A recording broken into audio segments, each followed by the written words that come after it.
point of view. Lafroig, a single malt, one of the best. Next to it is a crystal tumbler, and that's half empty too. In front of the glass is a small bottle of tablets. Capsules, actually, red and green. The cap on the bottle is one of those child-proof ones. You have to push it and turn it at the same time. There's a seal on it too, and it hasn't been broken. Yet. In my hands is an envelope, a large one. It's sealed. I sealed it almost 10 years ago, and across the flap is my signature. Who says doctors have unreadable writing? Yeah, I'm a doctor. A psychologist, really. A criminal psychologist. If you need proof, my diplomas and stuff are on the wall to my right next to the bookcase. Proof. That's what's in the envelope. Or at least it was 10 years ago when I sealed it, signed it, and placed it in a safety deposit box in the custody of a bank on Washington Boulevard. I retrieved it this afternoon, half an hour before the bank was due to close. Lightning flashes, and almost immediately afterwards the windows shudder, and there's a deafening crash that makes me jump. I spill some of the whiskey as I raise the tumbler to my mouth. My hands are shaking, partly because of the storm, but mainly because of what's in the envelope.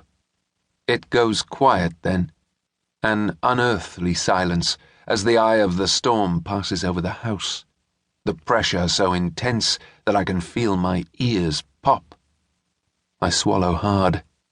I put down the empty tumbler and refill it, and then I slit open the envelope with a paper knife in the shape of a miniature Spanish sword. The air is thick, too thick to breathe, and my skull feels as if it's going to burst like an overripe watermelon. I look at the clock on the wall, and it looks as if it has stopped, as if I've been trapped forever at this single moment of time, like an insect in amber. And then there's a flash as millions of volts are discharged from the clouds, and the spell is broken, and the second hand ticks again. I tip the contents of the envelope out onto the desk. A sheaf of photocopied sheets, which lie there overlapping like a gin-rummy hand, and a black and white photograph, 6 inches by 4 inches, of a girl. The girl. The picture is a close-up of her face, framed by shoulder-length black hair, parted in the middle. A young, heart-shaped face. No lines or creases. Smiling lips. Slightly arched eyebrows that give her an amused look, as if you've just tried to chat her up with a line she's heard 1,000 times before. The hair on the right-hand side of her head is behind her ear, as if she'd just pushed it there before the photograph was taken. Because the photograph is black and white, and not colour, you can't tell what colour her eyes are, other than that they're dark. But I can tell you that they're black, really black. Not dark brown, not grey, but pure black as her hair, as black as the night. The eyes look out of the photograph straight at me, accusingly. And when I put it to the side of the papers, she still looks at me, still accuses me.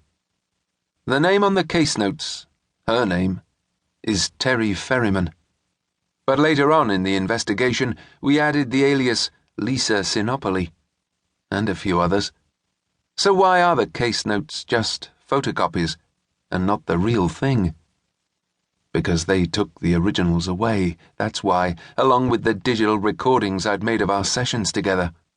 I'd had a hunch that they were going to do that, so I'd run off copies and stuck one set in the safety deposit box rented under a false name.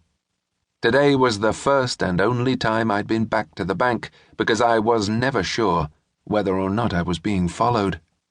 I'd given a second set of copies, in another sealed envelope, to my lawyer, Chuck Harrison.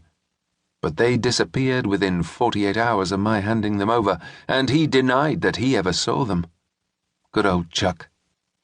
I wonder what happened to him. They never found his body. The hairs on the back of my neck